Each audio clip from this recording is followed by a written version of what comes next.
শুভ সকাল বন্ধুরা, কেমন আছো? আশা করছি ভালো আছো। আমরা সবাই ভালো আছি। আজকে একটু বেলা হয়ে গেছে উঠতে, তো তার মধ্যে আমি জামা কাপড়গুলো কিছুটা মেশিনে গেছেছি আর কিছুটা হাতে। তাড়াহুড়ো করে ঢুকে গেছি একটু ফ্রেশ হয়ে।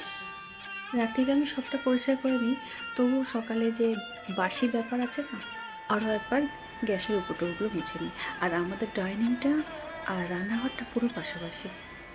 সকালের দিকে উঠে আগে ডাইনিংটা আর রান্নাঘরটা পরিষ্কার করে নিই, কেননা বাড়িতে কেউ গেলে আগে ডাইনিংয়েই বসে, সেজন্য ডাইনিংটাকে আগে পরিষ্কার করি। তাই যতটা পারি ভোরের দিকে উঠে আমি সমস্ত কিছু করার চেষ্টা করি, কিন্তু না হয়ে ওঠে না। ভোরের দিকে তো ও বেশি ওঠে, আর ও ওঠা মানেই আমাকে উঠতে হবে, আর ভোর যে উঠবো না, উঠতে পারি না। তাই খুব তাড়াতাড়ি উঠে এগুলো আগে পরিষ্কার করি, কেননা সারাদিনের না আমরা আমাদের ঘরবাড়িকে তো সবসময় পরিষ্কার করি, কিন্তু সকালবেলা পরিষ্কার রাখলে না, আমাদের বাঙালির একটা রীতি রিচুয়াল অনুযায়ী সকাল থেকে সমস্ত বাসি পাঠের ব্যাপার আছে। এগুলো করলে একে তো শ্রীবৃদ্ধি হবে, প্লাস মনের একটা ব্যাপার থাকে। আর আর যা কিছুই তোমার ভালো মন্দ সব এই ঘর থেকেই তোমার যায়। তাই সকালবেলা সমস্ত কিছু কাজ গুছিয়ে জামা কাপড় কেচে তারপরে সবাই ব্রেকফাস্ট করে দিয়ে তারপরে আমি স্নানে চলে যাই। স্নান টান সেরে পুজো সেরে তারপরে আমি রান্নার দিকে চলে আসি। আর এখন আমার হয়েছে কি, বাবিন তো খুব ছোটো, আর ও উঠলে না মানে আমাকে আর অন্য কিছু কাজ করতে দেয় না। তাই ও যতক্ষণ ঘুমায় না আমার অনেকটা সুবিধা হয়। সোনা বাবা এখন ওঠেনি, ওর খাবারটা রেডি করে তারপরে আমাদের ব্রেকফাস্ট বানালাম। আর বাচ্চাদের দেখবে গরম জল আর ডেটল, এই দুটো মাস্ট। এই দুটো জিনিস ছাড়া সারাদিনে আর কোনো কাজ নেই। আরও তো অন্যরকম কাজ আছে, এই দুটোকে সঙ্গে নিয়েই তোমাদের চলতে হবে।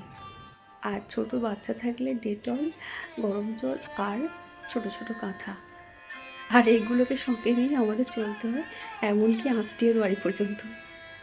তা যাই হোক, আমাদের সারাদিনের মায়েদের কথা বলছি। মায়েরা বলতো মা হওয়া কি মুখের কথা, এখন সেটা বুঝতে পারছি খুব ভালো করে। আমরা মেয়েরা প্লাস মায়েরা অর্ধেকটা সময় রান্নাঘরেই কাটিয়ে দিই, কোনো জায়গাটায় স্থায়ী না। বাপের বাড়ি ছিলাম, খুব ভালো ছিলাম, আবার শ্বশুরবাড়িতে এলাম, এখানে একটা জীবন, এখানে মানিয়ে নাও, ওকে মানাও, এইভাবেই আমাদের জীবনটা অর্ধেকটাই চলে যায়। আর সত্যি কথা বলতে কি, এইগুলো করতে করতে আর সংসারে কাজ করতে করতে আমি ক্লান্ত।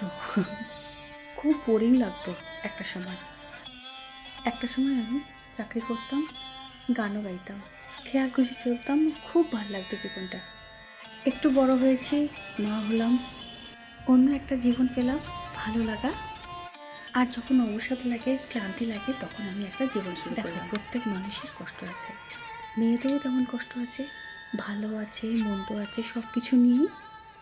তো আমি তো আমার জীবনটাকে রান্নাঘরে কাটাবো না, তার মধ্যেও বাইরে একটা জীবন আছে।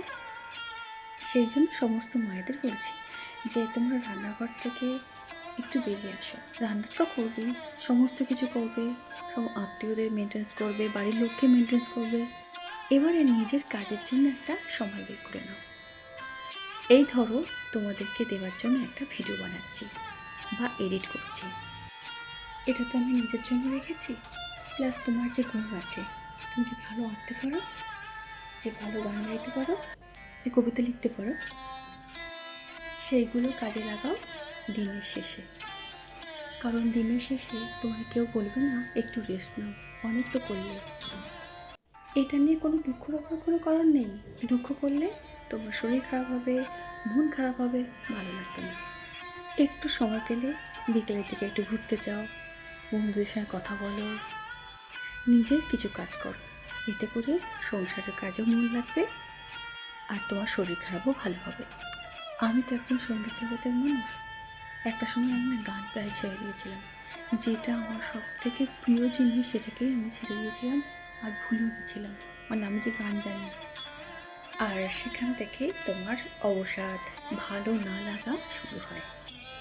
আর কিছু কিছু জিনিস আছে না, তোমার মনকে কষ্ট দেয়, আর সেই কষ্ট দেওয়া থেকে না তোমার এই যে ভালো না লাগা বা কিছু, তুমি গান জানো ভুলে যাচ্ছ, করছো না, এটাই তোমার মানে তোমার কষ্টের সূচনা।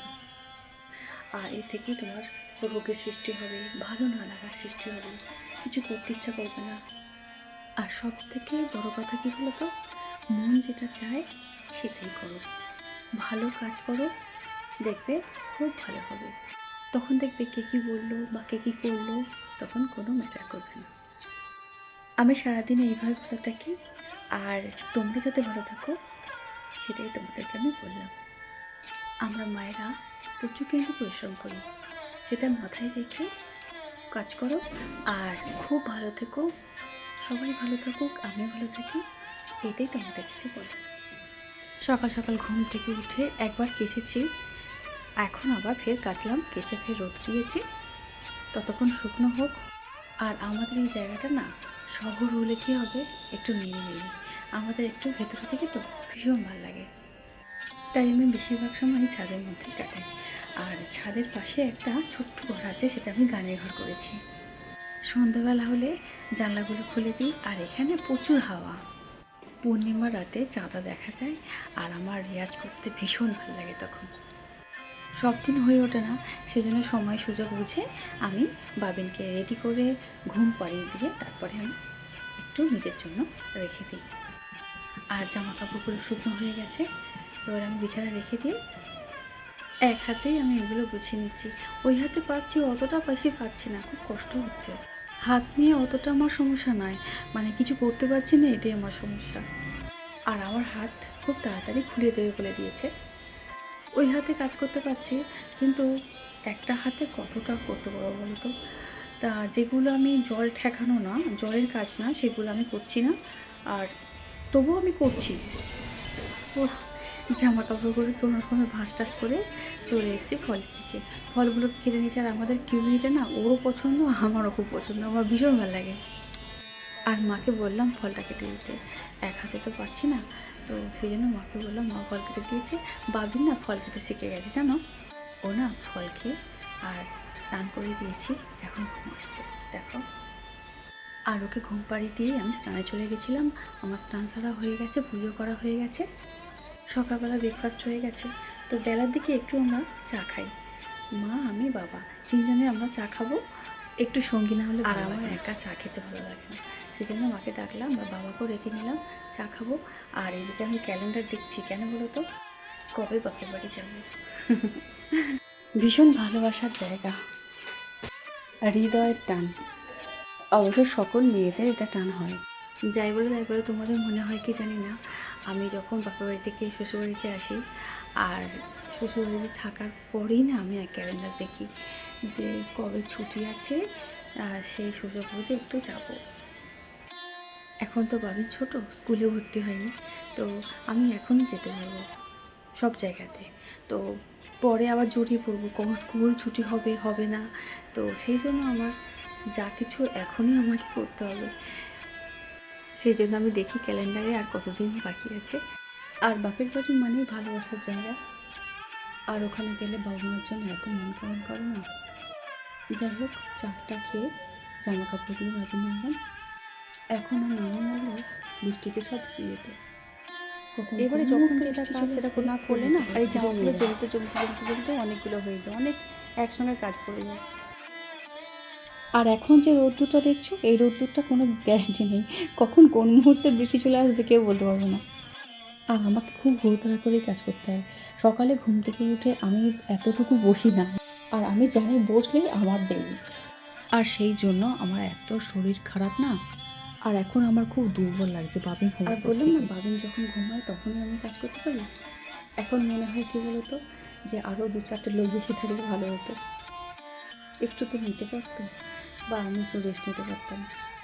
আমার এটা কিছু মনে হয় না, এই হাতটা এরকম হয়ে গেছে তো যেন বেশি করে মনে হচ্ছে বাড়ির কথা। জামাগুলোকে এক এক করে ভাঁজ করবো, করে ভেজার জায়গায় রাখবো।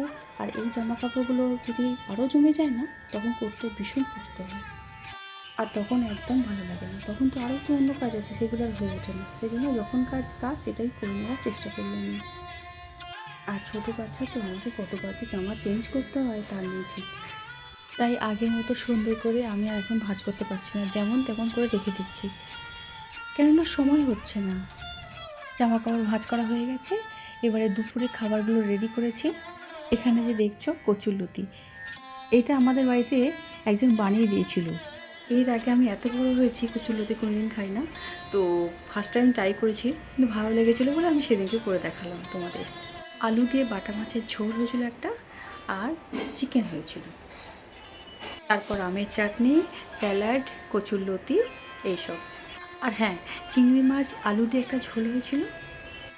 আর আজকে আমরা দুপুরবেলা একসাথে খাচ্ছি, কারণ কেউ ওরা ছুটি আছে, তো সেই জন্য একসাথে বসে গেছি। আর মা আমাকে ভাত মেখে দিয়েছে, চামচ দিয়েছে দেখো। আর খাওয়ার সময় আজকে কি করেছি, আমি ব্যান্ডেজটা খুলে ফেলেছিলাম, আর সেই জন্য একটু অসুবিধা হচ্ছিল। আর এখন বুঝতে পারছি হাতের মতো জিনিস নেই। আজ তাহলে ভিডিওটা এখানেই শেষ করছি। সবাই খুব ভালো থেকো। আমার ভিডিও যদি ভালো লাগে চ্যানেলটিকে সাবস্ক্রাইব করে পাশে থেকো। ততক্ষণ টাটা।